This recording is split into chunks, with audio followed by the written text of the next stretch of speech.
in a world that's gone mad, it's always good to look for the joy, look for the love, look for the happy human. And we've found him and we have him here for you tonight. Please welcome the lad of laughter, the gentleman of joy, the happy human, Scott Williams. Yay! I heard the yay. I could see it coming through. Well done. And may I say, what a treat it is for all of the participants that are here watching Kate and Ben and Pat, because they had some vital information that really is timely for the moment. And that's, I mean, we all hear about living in the moment, but all of us are really experiencing that in a huge degree. So we have to try and figure our way through it.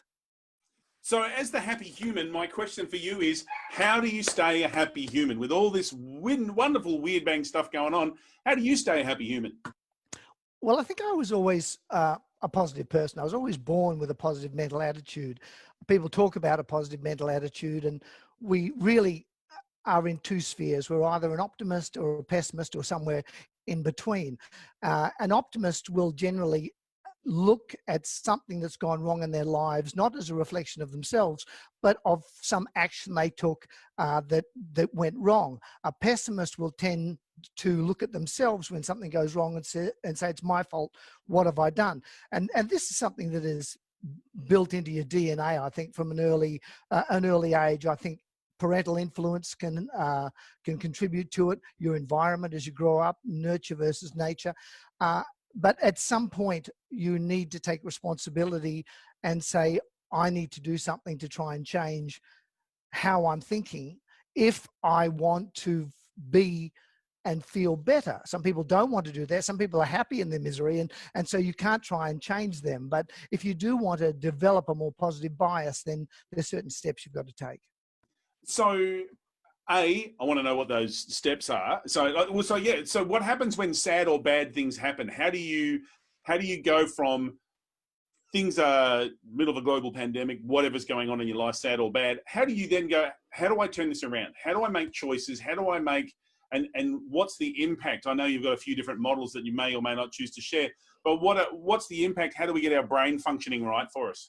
Well, I think when we're in an environment in which we're in now, we tend to sort of drag it all in, and our world expands and takes in not just this headline I've read, but that headline, and we continue to expand. And as we expand, we begin to catastrophize because it all becomes, a lot harder to deal with. We need to reverse it in situations like that and bring it back down to what's within my control to change. Where is my thinking going in, and what can I do? Again, it gets back to me. What can I do to try and improve things? And I think the pandemic is a good example of that, because when we talk about comedy, for example, we all say, oh, I saw a great comedian. I think they were talking about Robin Williams or Rowan Atkinson, John Cleese, and they go, he was hilarious, or a Blackadder, a comedy show. But the statistics tell us that only 15% of our laughter is generated from a comedian, a television show, something that we see or hear. 85% of our laughter is generated from our social interaction with others. And that doesn't necessarily mean somebody else doing a stand-up routine, but just you with your mates sitting around having a dinner party, husbands and wives chatting. And if you recorded it, you would find that people are laughing on average about every 40 seconds. One of them's laughing over something. And so consequently, that all feeds into our positive bias, because the moment we hear laughter, even if we don't know what somebody's laughing about, we have something up here called mirror cells in our head, and the mirror cells pick up on the positive energy of other people in the same way that we can pick up on the negative vibrations. We see a bad news story, and again, the latest figures are telling us that for every one good news story we may read, there are now 26 bad news stories that we've already heard. So the only way to turn that around is by going in search of laughter, and what I call setting up a daily laughter plan, because laughter is wonderful when it happens spontaneously and you didn't expect it, but it's just not happening enough today. And we've got a wonderful opportunity sitting on the couch in front of the internet to go and find laughter. And Facebook's exploded with it. How many funny things have you seen today that people have sent through? Oh man, it's just phenomenal. The memes that go, like, there are some absolutely unbelievably funny people generating some of Oh, these memes that come from that. I think one of my favorite of late is where the lady with the ukulele who goes, I'm a teacher, and so I'm a music teacher, so to help deal with this in troubling times, I've written a song. She plays a few chords and then just goes, ah, and screams. Like, I almost wet myself laughing because it was so unexpected. Someone's made the comment they love the idea of a daily laughter plan. Can you give us a bit of a rundown on what is a daily laughter plan? How do we create one? How do we build one into our life? Well, look, a great example is that sometimes we'll have somebody, a friend of ours, a family member, send us a funny meme or a cartoon, and we look at it and we associate with it and we laugh out loud. But what you can do to have that happen more regularly is just jump online, go to Google or Bing or one of those, and just type in funny picture of the day. Just those 5 words, funny picture of the day, and you'll find there's about a dozen sites around the world, and you can just subscribe to one.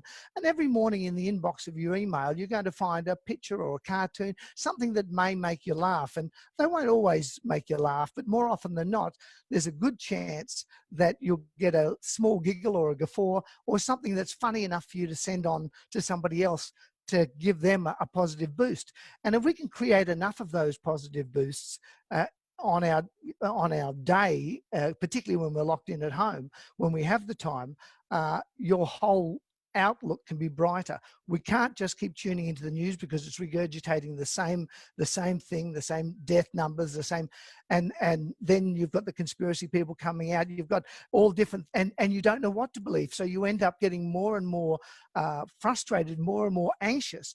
Your anxiety levels rise, and you really have to do, as I said, pull away from the world, be in the world but not of it, to quote the Bible, and go back into yourself and look at what you can do right now, just at this moment. My wife Angie said to me, oh, you should see the news. It was about, COVID and children or something. And I said, I can't. I've got to fix the crack in the render.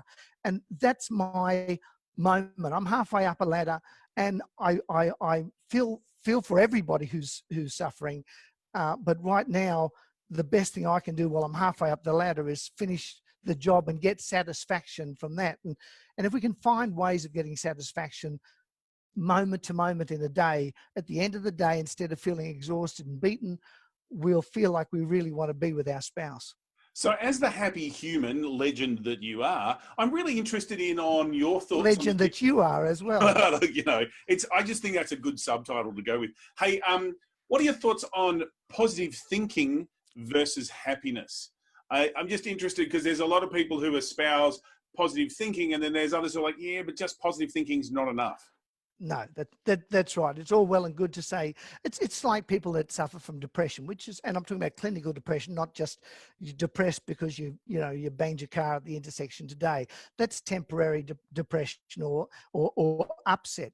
But clinical depression, deeper depression, people tend to say, oh, look, if just think happy thoughts, and it just doesn't work like that because they don't process that in the same way. It all comes back to me. It all comes back to, what have I done wrong? I deserve this. It's a beat up of yourselves. And that's what you've got to try and override. And what you can do is interrupt the thought process, which is the main thing to try and get in the habit of doing. Yes, this may have happened, but what positives may come out of it, or where do you see benefits? You need to try and just shine the light a little bit into that dark, because darkness cannot exist where there is light. Light will always be more powerful. So it doesn't matter how big it is. You don't have to change the world. Just something that's going to, what makes you feel good for a moment. Like if you think of 10 things that make you feel good, and I mean, it could have been your child when they were, I remember my son Oliver, who's 32 now, lives in California. But when we were checking the Ritz-Carlton Hotel in Double Bay in Sydney, he was about 4, and he looked up at the Lion Crest logo, which is the logo of the Ritz-Carlton, and he shouted right across the foyer, "We've stayed here before." And I was very proud. I said, "Yes, how do you know that?" He said, "Because we've got that picture on our towels at home." So there's that moment that I'll never forget. And if I think about it, and I think about maybe 2 or 3 or 4 more of those different things, we can actually pull ourselves up by the bootstraps, as we've been told by previous generations, dust off and get on with it. I'm really interested because you are someone who is very focused on making sure that you are happy and those around you. How do we share And joy my with others? neighbours, I see my neighbour Michael is watching tonight, and my agent Rosemary, they're all here. It's fantastic. We're all interested in happiness. How do you share happiness with others? What are some of the things that you do? Great, you might get some memes or something off the internet. What are some of the things that you'll do in your day that just keeps sharing the happiness around? Look, I talk. That's all I've done all my life. I went to school. I never studied. I didn't learn properly. And if I ever got into trouble, even in grade 1 or grade 2, I'd try and distract everybody by making them laugh so we could move on for the moment. I remember my English teacher saying to me once, Scott, what rhymes with orange? I said, no, it doesn't. So it's that kind of moment that just breaks the stress. And I work from the moment I get up in the morning till the moment I go to bed at night. If I interact with somebody on the street, if I'm going for a walk, or my neighbour Michael, or whoever it might be, just to try and make them laugh, put a smile on their face. It doesn't have to be a belly laugh. I'm not trying to do stand up on the sidewalk, but it's just making the other person feel just a little bit better. And that's all I can do. And that's got to be good for your health as well, yeah? Both your For physical my and your health, mental health. Or anyone's health. it's Having a bit of a chuckle and sharing it with some random, it's got to be good for you. it's absolutely, it's the best thing you can do, because I mean, even with, I think it was Pat or Kate was talking about, or in fact both of them, I think, were talking about moments of great suffering in our lives, and we all tend to think that it's only us until we hear the stories of other people. Same with depression. I mean, depression was once swept under the table and nobody ever spoke about it. And in the early days it was just called melancholy. And I think that's why it's so important for people to talk about depression, those that suffer from it, so that somebody else can go, oh, God, I thought I was the only one feeling like this. And it's the same with life. The moment we realize we're not alone is the moment we feel that there's hope. And that's what we strive for every day is hope. Yeah, fantastic. Thank you so much, Scott, for your time today. It's been so good just having a quick chat with you.